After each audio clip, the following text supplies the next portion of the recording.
पति पत्नी की ये कहानी आपको रुला देगी। एक आदमी ने बहुत ही खूबसूरत लड़की से शादी की।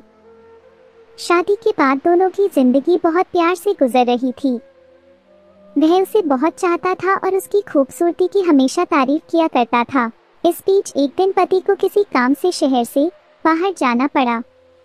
काम खत्म कर जब वह घर वापस लौट रहा था, उसका एक्सीडेंट हो गया। एक्सीडेंट में उसने अपनी दोनों आंखें खो दी, लेकिन इसके बावजूद भी उन दोनों की जिंदगी सामान्य तरीके से आगे बढ़ती रही। लेकिन कुछ महीनों के बाद लड़की चर्म रोग से ग्रसित हो गई और धीरे धीरे उसकी खूबसूरती जाने लगी।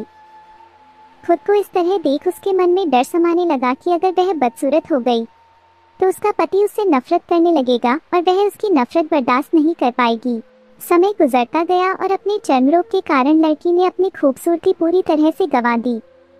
वह बदसूरत हो गई, लेकिन अंधे पति को इस बारे में कुछ भी पता नहीं था, इसलिए इसका उनके खुशहाल विवाहित जीवन में कोई असर नहीं पड़ा। वह उसे उसी तरह प्यार करता रहा। एक दिन उस लड़की की मौत हो गई। पति अब अकेला हो गया था। वह बहुत दुखी था।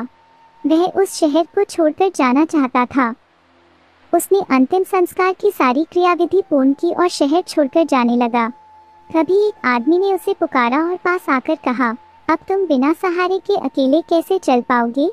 इतने साल तो तुम्हारी पत्नी तुम्हारी मदद किया करती थी। पति ने जवाब दिया, दोस्त, मैं अंधा नहीं हूँ। मैं बस अंधा होने की नाटक कर रहा था, क्योंकि यदि मेरी पत्नी को पता चल जाता कि मैं उसकी बदसूरती देख सकता हूँ तो यह उसे उस रोग से ज्यादा दुख देता। इसलिए मैंने इतने साल अंधे होने का दिखावा किया। वह बहुत अच्छी पत्नी थी, मैं बस उसे खुश रखना चाहता था। सीख, खुश रहने के लिए हमें भी एक दूसरे की कमियों के प्रति आंखें बंद कर लेनी चाहिए और उन कमियों को नजरअंदाज कर देना चाहिए। Thanks for watching. जय श्री श्याम।